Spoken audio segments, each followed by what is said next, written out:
The Lord be with you. And with your spirit. A reading from the Holy Gospel according to Matthew. Glory to you, Lord. Jesus told his disciples this parable.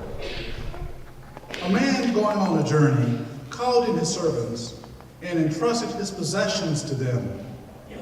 To one he gave 5 talents, to another 2, to a third 1, to each according to his ability. Then he went away. Immediately, the one who received 5 talents went and traded with them and made another 5.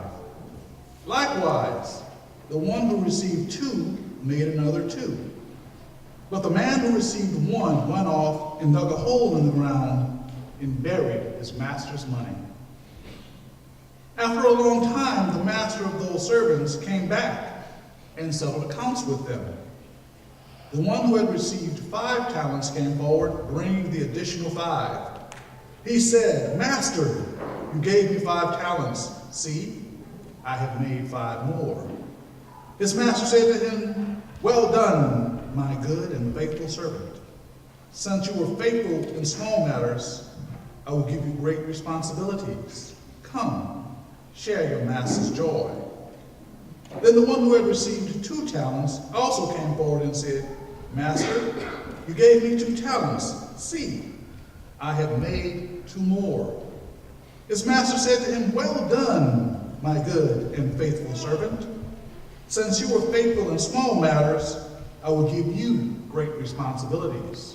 Come share your master's joy."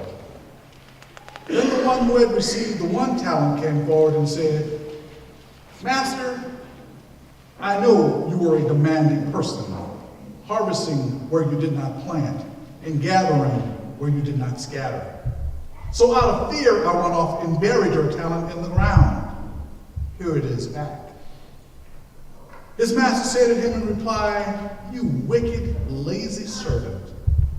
So you knew that I harvest where I did not plant and gather where I did not scatter.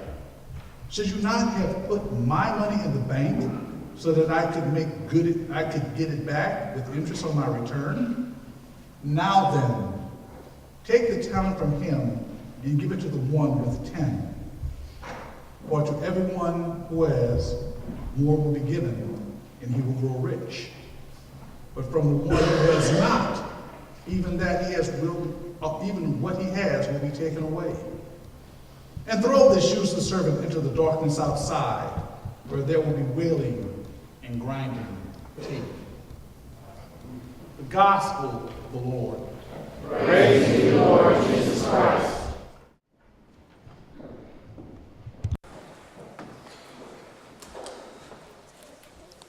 There's a movie you might have seen called Pay It Forward.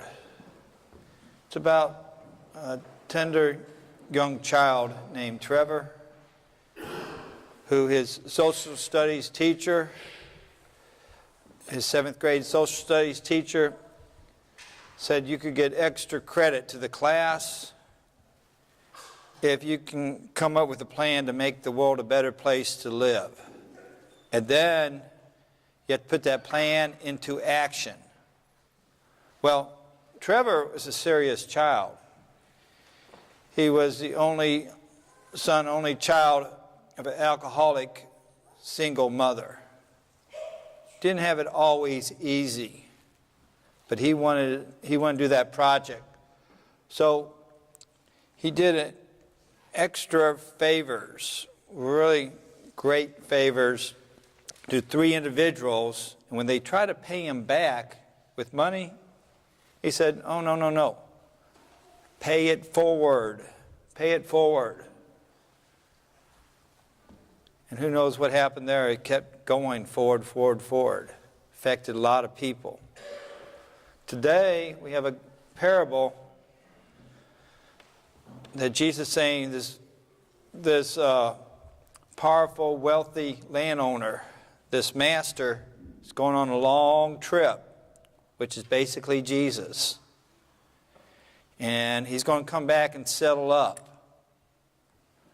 He's going to settle up. And what he's going to look and see if you paid it forward. See if we have paid it forward in our lives. See, those talents that they received was a large sum of money back in those days. It's like $200,000 for one talent. It's like 10 years of earnings. It's a huge amount. So $200,000 for the one who got the one talent. But for the one who got 5 talents, $1 million is entrusted to them as he went on a long trip. So too, we're given a lot of gifts, abilities, potential in life, and then we have to settle up. We eventually have to settle up. We have to make an accounting for God has given us. We can do like the first two who risked, put it into work, and they doubled. And the master said, well done, good and faithful servant. You've done well in small matters. I'm going to give you some large matters. Come. Come. Enjoy your master's joy. Come be part of your master's joy. But the one who just put it into the ground, you know, his accounting, at the end time, he said, if I can get it closed here, he said, get out, you lazy, no good for nothing, and stay out. You're gone forever. Bye-bye. Good riddance. So we all have gifts, and we all are tuned in to have success. Whatever gifts we have, we are to do with those gifts. We are to put them into action. We're not to hold them to ourselves or slide through life. See how we can impact others in our lives. That's what it's all about. There's a person, the name of Tony Campello. He met this young lady who was confined to a wheelchair. She had a handicap, but that didn't hold her back. She was explaining to him her unique ministry that she had from a wheelchair. Is that she put in a personal ad in the paper saying, you know, if you're lonely, if you have a problem, you know, share our problems with each other. If you're hurt, you know, give me a call. I love to talk. And you know that she got a big response, like 30 calls a week. Spends most of her day answering those calls and talking to people who needed counseling, needed a shot, needed, you know, something good to say about them, to encourage them when they're down and depressed. It made a big difference in many people's lives. So Tony asked her, how did you, being handicapped in a wheelchair? She said, well, I tried to commit suicide. She said, I was lonely. I had no friends. I hated my work. I was depressed. I wanted to know more of it. And so I tried to take my life by jumping out my apartment window. She said, when I woke up, I was in the hospital out of a coma, and I was paralyzed from the waist down. And then something happened to me. Jesus appeared to me and said, you had a healthy body, but a sick soul. Now it's going to be reversed. You're going to have a sick body, but a healthy soul. She goes to herself, I got to give my life over to Jesus. And that's what she did. Her whole priority was Jesus. She said, how can I help Jesus? She said, I'll put out a personal ad for those who are hurting like I did. I know how to help them. I can listen to their problems and get them stirred in the right direction. See, she was confined, she was handicapped, but she had a great effect in the world. She passed it forward. There's a guy by the name of, from Memphis, Tennessee. He worked at Firestone. Louis Tognetti. Active in his parish, but the parish was dying. The parish was dying. Everybody moved out, basically. Just older people, few younger. And he was retired from Firestone. He had his health problems. He's 84 years old. But he went to a Knights of Columbus meeting. And there the Grand Knight said, I've had it for several years now. I'm tired. I need someone to take over. Everybody's raising their hands saying, I can't do it. I'm too busy. I'm retired now. I'm letting go of things. And all of a sudden, Louis Tognetti raised his hand. And the Grand Knight says, okay, what's your excuse? No excuse. I'll take it. What? I'll take it. But you're 84 years old. He brought new life into that council. And then the ladies group made raviolis. And their numbers are dwindling a little bit too. The one who made the sauce for the raviolis, which when I said sauce, and I was in a parish with a lot of Italians, they said, what are you talking about? I was going, well, what? It's the sauce that we put on the spaghetti and the... That's not sauce. I go, what? It's gravy. I mean, they gave me a hard... I learned real quick to say gravy.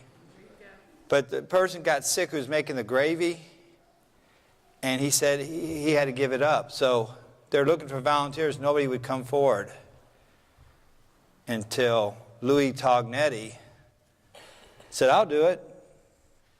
I need a little bit of help. People were coming to help him. He couldn't lift up the big 50-pound bags of onions and the big boxes of meat. But he was Italian. He knew how to make that gravy, and it was good. Sales went soaring. The parish was a little bit dead. They needed a little bit of new life. He provided it.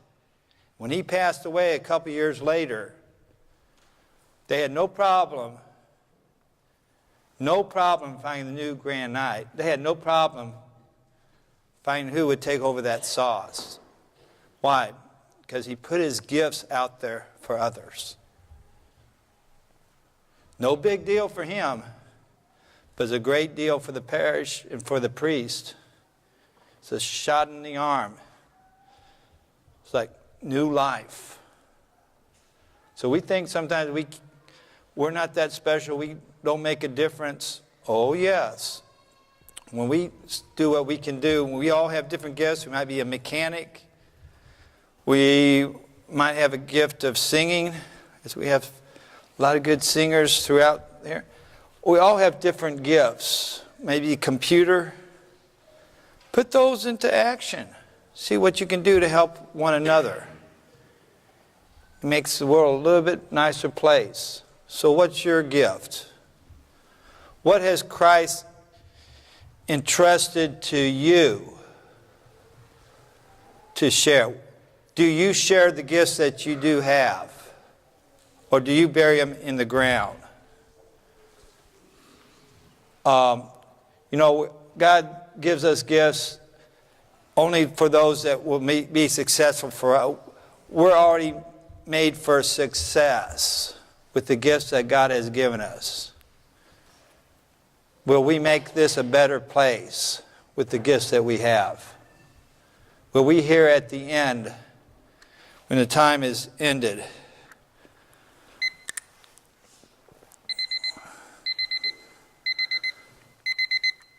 will we hear a voice say, well done, good and faithful servant. You've done well in small, masters. Come to heaven for greater things. Come share your master's joy.